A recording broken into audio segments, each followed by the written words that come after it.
Good morning friends. சமீபமாக இந்த pharma ஸ்டாக்ஸை பற்றி கேட்டுட்ருக்காங்க. டாக்டர் ரெட்டி ஏன் சார் ஏறவே மாட்டேங்குது அப்படின்ற மாதிரி ஒரு கேள்வி 3 பேர் கேட்டிருக்காங்க. அதில் நான் பல லட்சங்களை இன்வெஸ்ட்மெண்ட் பண்ணி வச்சுருக்கேன். யூடியூப்பில் ஒரு பிரபலமான இன்ஃப்ளூயன்சர் சொன்னதை வச்சு நான் வாங்கி போர்ட்ஃபோலியோவில் ஹோல்ட் பண்ணி வச்சிட்ருக்கேன். அது ரொம்ப நாளாகவே ஒரு ரேஞ்சஸ்குள்ளேயே ட்ரேட் ஆகிட்டுருக்கு.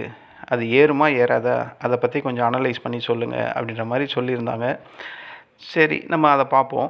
நம்ம இந்த சேனலில் அதிகமாக எல்லோரும் கேட்குற கேள்விங்களுக்கு என்னவோ அந்த ஸ்டாக்ஸை பற்றி நம்ம அனலைஸ் பண்ணி சொல்லிக்கிட்டு இருக்கோம். அதில் இப்போ டாக்டர் ரெட்டி இது ஏன் ஏறவே மாட்டேங்குது அப்படின்றது அவங்க கேள்வி. டாலர் ஏறுது, அமெரிக்கா பிஸ்னஸ் எல்லாம் நல்லா இருக்குது, ஃபார்மா செக்டரும் ஒரு நல்ல செக்டர் தான். அப்படி இருந்தும் இந்த ஸ்டாக்ஸ் ஏன் கன்சாலிடேஷன்லேயே இருக்குது அப்படின்ற மாதிரி கேட்குறாங்க. பல லட்சம் முதலீடு பண்ணியிருக்கோம், இன்னும் இது கீழே போகுமா, ஒருவேளை 1150 ரூபா வரையும் இது கீழே போயிடுமா அப்படின்ற மாதிரி கேட்குறாங்க. இந்த டாக்டர் ரெட்டியோட 52 வீக் லோ 1142, அந்த 52 ஹை வந்து 1400 வரையும் போயிருக்கான்னு நினைக்கிறேன். இது செப்டம்பர் 2025 இருந்து இன்றைக்கி வரையும் அந்த கன்சாலிடேஷன் மோட்லேயே தான் மார்க்கெட் ட்ராவல் ஆகிட்டுருக்கு. போனால் ஒரு 1400 வரையும் போகிறான், இல்லைனா 1200, அதிகபட்சமாக 1200லேயே சப்போர்ட் எடுத்து மேலே வரான். 1200 எப்போ உடைக்கிறான்னா அப்போ 1150 வரையும் வர்றதுக்கு வாய்ப்பு இருக்குது. டாக்டர் ரெட்டி அப்படின்னா என்ன கம்பெனி? டாக்டர் ரெட்டி இந்தியாவில் மிகப்பெரிய ஒரு ஃபார்மா எக்ஸ்போர்ட் கம்பெனியில் இதுவும் ஒன்று. முக்கிய வருமானம் எங்கேருந்து வருது? யூஎஸ்ஏலேருந்து வருது, யூரோப்லேருந்து வருது, இந்தியாவில் இருக்குது. எமர்ஜிங் மார்க்கெட் எங்கெல்லாம் இருக்கோ அங்கெல்லாம் இது பெரிய லெவலில் வருமானம் கிடச்சிக்கிட்டே இருக்குது. இவங்களோட மெயின் வேலை என்ன? ஜெனரிக் மெடிசன் ரெடி பண்ணுறது, ஏபிஐ மேனுஃபேக்சரிங் பண்ணுறது, ஸ்பெஷலிஸ்ட் ட்ரக்ஸ் அப்படின்னு சொல்லுவாங்கள்ல, அதை உற்பத்தி பண்ணுறது. இதை தான் இவங்க மெயினாக பண்ணுறாங்க. டாலர் ஸ்ட்ராங்காக ஆகும்போது மெதுவாக இவங்களோட ப்ராஃபிட்டும் பெனிஃபிட்டும் அதிகமாக கிடைக்கணும் தானே அப்படின்ற மாதிரி கேட்குறாங்க. அப்படி இருக்க ஏன் ஸ்டாக்ஸ் ஏறவே மாட்டுது அப்படின்னும் கேட்குறாங்க. பல பேர் நினைக்கிறது என்னென்னா, டாலர் ஏறினா ஃபார்மா எல்லாமே ஏறணுமே, ஏன் ஏற மாட்டுது? அப்போ இந்த ஸ்டாக்ஸில் ஏதாவது பிரச்சனையா? அப்போ நம்ம இந்த இடத்துல புரிஞ்சுக்கிறது முழுசாக புரிஞ்சுக்கிட்டோமா அப்படின்னு கேட்டால் முழுசாக புரிஞ்சிக்கலன்னு தான் நான் நினைக்கிறேன். ஒன்றும் இல்லைங்க, ஒரு எக்ஸாம்பிள் சொல்கிறேன். ஒரு ஃபார்மர், அவர் ஒரு நல்ல விவசாயம் பண்ணக்கூடிய ஒரு ஆள். ஆனால் சந்தையில் அவர் பண்ணக்கூடிய ப்ராடக்ட்டுக்கு விலை குறைஞ்சா அந்த இடத்துல அவரோட வருமானம் குறையும். அதே மாதிரி தான் ஃபார்மாலையும். இந்த டாக்டர் ரெட்டின்றது ஒரு ஃபார்மர் மாதிரி, அது ஒரு நல்ல கம்பெனி.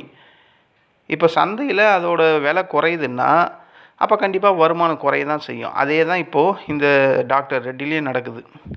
ஃபார்மாவில் என்ன பிரச்சனை இருக்குன்னா, ட்ரக் அப்ரூவல் அப்படின்னு ஒன்று இருக்குது. அது வந்து கிடைக்கிறது டிலே ஆகிறதுக்கான வாய்ப்புகள் இருக்குது. அது வருமானத்தை பெரிய லெவலில் தடுக்கிறதுக்கும் வாய்ப்பு இருக்குது. ரெண்டாவது காம்படிஷன். வேர்ல்டு ஃபுல்லாக காம்படிஷன் ஃபார்மாவுக்கு உண்டு. ஸோ அந்த காம்படிஷனால் கூட இது விலை வந்து அதோட க்ரோத்து பெரிய லெவலில் முன்னேற்றம் இல்லாமல் இருக்கலாம். ரெண்டாவது ப்ரைஸிங் ப்ரெஷர். அந்த விலையை நிர்ணயிக்கக்கூடிய அந்த ப்ரெஷர், உலகளாவிய மார்க்கெட் இருக்கும்போது அந்த ப்ரைஸிங் ப்ரெஷரும் வர்றதுக்கு வாய்ப்பு இருக்குது. அப்புறம் யூஎஸ்எஃப்டிஏ அப்படின்னு சொல்லக்கூடியது. இந்த 4ல் எது ஒன்று நடந்தாலும் இந்த டாக்டர் ரெட்டியோட க்ரோத்து கண்டிப்பாக தடை தான் பட போகுது. அப்போது இந்த இடத்துல டாலர் ஏறுது, ஆனால் இந்த 4ல் ஏதோ ஒன்று இம்பேக்ட் ஆகும்போது அப்போ ஸ்டாக்ஸ் எப்படி ஏறும்? அப்போ ஸ்டாக்ஸு க்ரோத் வந்து ஸ்லோவாக தான் இருக்கும். அப்போ டாலர் ஏறினா இது ஏறணும் அப்படின்ற மாதிரி அர்த்தம் இங்கே வரல இல்லை. அப்போ இந்த 4மே கரெக்டாக இருந்து டாலரும் கரெக்டாக ஏறிக்கிட்டே இருந்தால் மார்க்கெட்டில் இது ஏற தான் போகுது.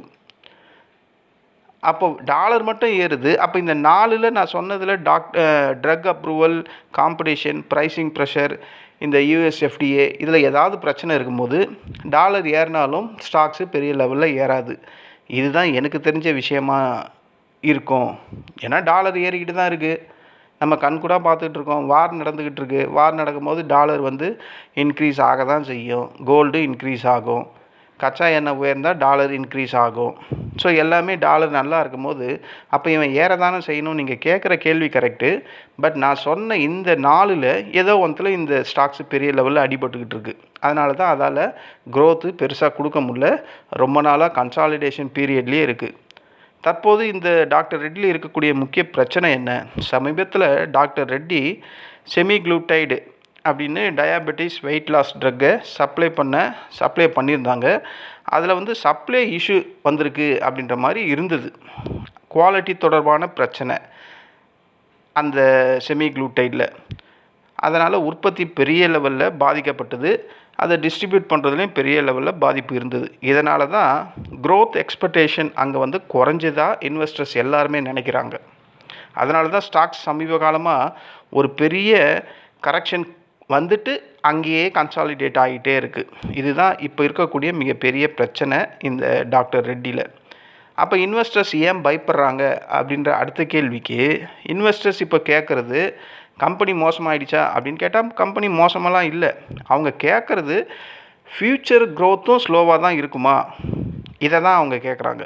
அப்போ மார்க்கெட் எப்போவுமே ப்ரெசண்ட்டை வாங்காது, ஃப்யூச்சரை தான் வாங்கும். இது ஷேர் மார்க்கெட்டு கரெக்டாக பொருந்தும். இன்றைக்கி இது நல்ல கம்பெனியாக இருந்தாலும் நாளைக்கு க்ரோத்து குறையும் அப்படின்ற சந்தேகம் வந்தால் ஸ்டாக்ஸ் கீழே தான் விழும். அந்த சந்தேகம் தான் இப்போது மார்க்கெட்டில் இந்த டாக்டர் ரெட்டி மேலே எல்லா இன்வெஸ்டர்ஸ்க்கும் இருக்குது. அதனால தான் ஸ்டாக்ஸு பெரிய லெவலில் ஏறாமல் அந்த 1200க்கும் 1400க்கும் அந்த கன்சாலிடேஷன் பீரியடுக்குள்ளேயே நடந்துக்கிட்டு இருக்குது. ஒரு வருஷம் ஆக போகுதுன்னு நினைக்கிறேன். இப்போ இந்த டாக்டர் ரெட்டியில் ஃபண்டமெண்டல் எப்படி இருக்குது நம்ம அதை செக் பண்ணால் இதோட மார்க்கெட் கேப் 1,00,000 கோடி. இது ப்ளூ சிப் தான் நினைக்கிறேன். பிஇ ரேஷியோ 25லேருந்து 33 அந்த ரேஞ்சஸ்குள்ளே இருக்கக்கூடியது. அப்போது இதை பார்த்தா இது ரொம்ப சீப்புன்னு சொல்லவும் முடியாது, ரொம்ப எக்ஸ்பென்சிவ் ஸ்டாக்ஸ்னு சொல்ல முடியாது. ப்ரைஸ் டு புக்கு பார்த்தா 2.8லேருந்து 3.3 வரை அந்த ரேஞ்சஸ்குள்ளே இருக்குது. ROE 11% கிட்ட இருக்குது. ROCE 13லேருந்து 14 அந்த ரேஞ்சஸில் இருக்குது. டிவிடெண்ட் ஈல்டு பார்த்தா 0.6%. ஸோ டிவிடெண்ட் சுத்தமாக இல்லை. அப்போ இது இங்கே கிளியராக தெரியுது, இது டிவிடெண்ட் ஸ்டாக்ஸ் கிடையாது அப்படின்ற மாதிரி தெரியுது. அப்போ இது க்ரோத் ஸ்டாக்ஸ் அப்படின்றது இங்கே நமக்கு புரியுது ஃபண்டமெண்டலை செக் பண்ணால். ப்ரொமோட்டர் ஹோல்டிங் எவ்வளோ வச்சுருக்காங்க? ஒரு 26.6% வச்சுருக்காங்க. இதுலேயே அவங்க ரொம்ப நாளாக அப்படியே மாறாமல் இந்த ரேஷியோவிலேயே வச்சுருக்காங்க ப்ரொமோட்டர்ஸ். இதில் நல்ல விஷயம் என்னென்னா ப்ரொமோட்டர்ஸ் பிளட்ஜ் எதுவுமே இதில் கிடையாது. அதுதான் மிகப்பெரிய பாசிட்டிவ் நியூஸ் இந்த டாக்டர் ரெட்டியில். டெக்னிக்கல் அனலைசிஸை பார்க்கும்போது டெக்னிக்கலில் ஒரு ஸ்டாக்கு 6 மாதம் 8 மாதம் 1 வருஷம் ஒரு ரேஞ்சிலேயே சிக்கிக்கிட்டுச்சுன்னா அதுக்கு காரணம் பையர் அண்ட் செல்லர் சமமாக இருக்காங்க அப்படின்றத தான் நம்ம சொல்லுவோம். ஷேர் மார்க்கெட்டில் ட்ரேடிங் பண்ணுறவங்களுக்கு அது தெரியும். கன்சாலிடேஷன் ஏன் ஆகுதுன்னா பையரும் செல்லரும் ஈக்குவல் லெவலில் சப்போர்ட் லெவல்லையும் ரெசிஸ்டன்ட் லெவல்லையும் இருப்பாங்க. அதே நிலைமை தான் இப்போ டாக்டர் ரெட்டிலேயே நடந்துக்கிட்டு இருக்குது. ஒரு எக்ஸாம்பிள் சொல்லணும்னா ஒரு வீட்டை 1 கோடிக்கு நான் விற்கணும்னு நினைக்கிறேன். என்கிட்ட ஒரு வீடு இருக்குது, நான் 1 கோடிக்கு அதை விற்கணும்னு நினைக்கிறேன். வாங்குறவங்க என்ன நினைக்கிறாங்க, எனக்கு 90 லட்சத்துக்கு தான் வேணும் அப்படின்ற மாதிரி கேட்குறாங்க. அப்போது நான் 1 கோடிக்கு விற்கணும்னு நினைக்கிறேன், வாங்குறவங்க 90 லட்சத்துக்கு தான் வாங்கணும்னு நினைக்கிறாங்க. நாங்கள் 2 பேருமே பிடிவாதமாக இருக்கிறோம். அப்போ அந்த வீட்டை என்னால் விற்க முடியுமா, இல்லை அவரால் வாங்க முடியுமா? ஸோ அந்த இழுபறி நடந்துக்கிட்டே இருக்கும். அந்த இழுபறி தான் இப்போது இந்த டாக்டர் ரெட்டியில் கன்சாலிடேஷனாக நடந்துக்கிட்டே இருக்குது. கண்டிப்பாக எய்தர் 1400 உடைச்சா மேலே போகும், இல்லைனா 1200 உடைச்சா 1150 வரையும் கீழே வர்றதுக்கு வாய்ப்பு இருக்குது. 1142 தான் அதோட 52 வீக் லோ.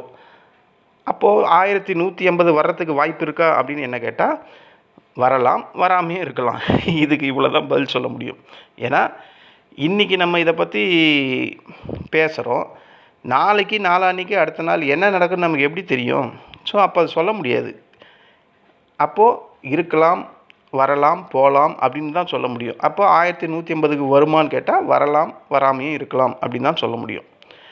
அப்போது 1200 லெவலை உடைச்சா கண்டிப்பாக ஸ்ட்ராங்கான சப்போர்ட் ஜோன் எங்கடா இருக்குன்னா 52 வீக் லோ 1142. அப்போ 1150 வர்றதுக்கு வாய்ப்பு இருக்குது 1200 உடைச்சிட்டா. அப்போ நான் ஹோல்ட் பண்ணிக்கிட்டு இருக்கேன். 1150 வந்தால் நான் அந்த இடத்துல ஆவரேஜ் பண்ணலாமா அப்படின்னு கேட்டால் அதெல்லாம் நான் இங்கே சொல்லக்கூடாது. நீங்கள் அங்கே ஒரு நிதி ஆலோசகரை தொடர்பு கொண்டு அதுக்கேற்ற மாதிரி ஸ்டெப்ஸை எடுக்கணும். நான் ஜஸ்ட்டு ஒரு எஜுகேஷன் பர்பஸ்க்காக சொல்கிறேன். கண்டிப்பாக அந்த மாதிரி இடத்துல வந்தால் கன்சிடர் பண்ணலாம் ஆவரேஜ் பண்ணுறதுக்கு. ஏன்னா இது என்ன ஏனோ தானோன்னு ஸ்டாக்ஸ் எல்லாம் கிடையாது. இது ஒரு ப்ளூ சிப்பு, அதுவும் டாலரில் ரெவென்யூ ஜென்ரேட் பண்ணக்கூடிய ஒரு கம்பெனி. ஸோ இதுக்கு எல்லாத்துக்கும் மெயினாக என்ன இருக்குது, மார்க்கெட்டு எந்த மனநிலைமையில் இருக்குது, மார்க்கெட்டோட மூடு எப்படி இருக்குது அப்படின்றத பார்க்கணும். பலவீனமாக இருக்கா, எப்படி இருக்குது அப்படின்றதெல்லாம் செக் பண்ணிவிட்டு தான் அந்த இடத்துல ஆவரேஜ் பண்ணணுமா இல்லையான்றதை நம்ம செக் பண்ணணும். என்னை பொறுத்தவரையும் இந்த டாக்டர் ரெட்டியில் ஃபியூச்சர் க்ரோத் எப்படி இருக்கும் அப்படின்ற மாதிரி நான் திங்க் பண்ணால், நான் பார்க்குற பாசிட்டிவ் நியூஸ் எது அப்படின்னு பார்த்தா யூஎஸ் பிஸ்னஸ் ஸ்ட்ராங்காக இருக்குது ஒரு பாயிண்ட்டு. லார்ஜ் ப்ராடக்ட் போர்ட்ஃபோலியோ இதுவும் ஸ்ட்ராங்காக இருக்குது. ஸ்ட்ராங் பேலன்ஸ் ஷீட் இருக்குது, இதுவும் நல்லா இருக்குது. குளோபல் ப்ரெசன்ஸ் நல்லாவே இருக்குது. டயபெட்டிக்ஸ் ஸ்பெஷலிஸ்ட் ட்ரக் ஆப்பர்ச்சுனிட்டி இவங்கக்கிட்ட அதிகமாக இருக்குது. ஸோ அதுவும் சூப்பராக இருக்குது. ஃபார்மா செக்டர் அப்படின்னாவே அது ஷார்ட் டேர்ம் கிடையாது, லாங் டேர்ம். டிமாண்டை பொறுத்து பெரிய லெவலில் இன்க்ரீஸ் ஆகிறதுக்கான வாய்ப்புகள் இருக்குது. ஸோ என்னை பொறுத்த வரையும் இதெல்லாம் ஃப்யூச்சரில் க்ரோத்தாக வரக்கூடிய வாய்ப்புகள் இந்த டாக்டர் ரெட்டியில். அப்போ இதில் ரிஸ்க் எதுவுமே இல்லையா அப்படின்னு நீங்கள் கேட்டால், கண்டிப்பாக ஃபார்மாவை பொறுத்தவரை ரிஸ்க்கு இருக்குது. ஃபஸ்ட்டு ரிஸ்க்கு அந்த யூஎஸ்எஃப்டிஏ இஷ்யூ, அது வந்தால் பிரச்சனை. அப்புறம் நான் ஆல்ரெடி டிஸ்கஸ் பண்ண அந்த ப்ரைஸிங் ப்ரெஷர், விலையில் ஒரு ப்ரெஷர் வர்றதுக்கு வாய்ப்பு இருந்தால் அங்கே பிரச்சனையாயிடும். ஜெனரிக் காம்படிஷன் அது வந்தால் பிரச்சனையாயிடும்.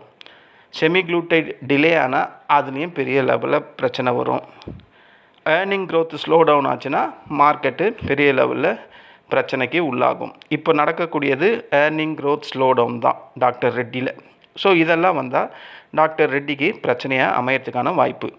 டாக்டர் ரெட்டி ஒரு மோசமான கம்பெனியா அப்படின்னு கேட்டால், கம்பெனியெல்லாம் மோசமான கம்பெனி கிடையாது. என்னுடைய பார்வையில் அது சுத்தமாக அந்த மாதிரியே இல்லை. ஆனால் ஃபாஸ்ட் மூவிங் மல்டிபெக்கர் அப்படின்னு நீங்கள் கேட்டிங்கன்னா அது கிடையாது.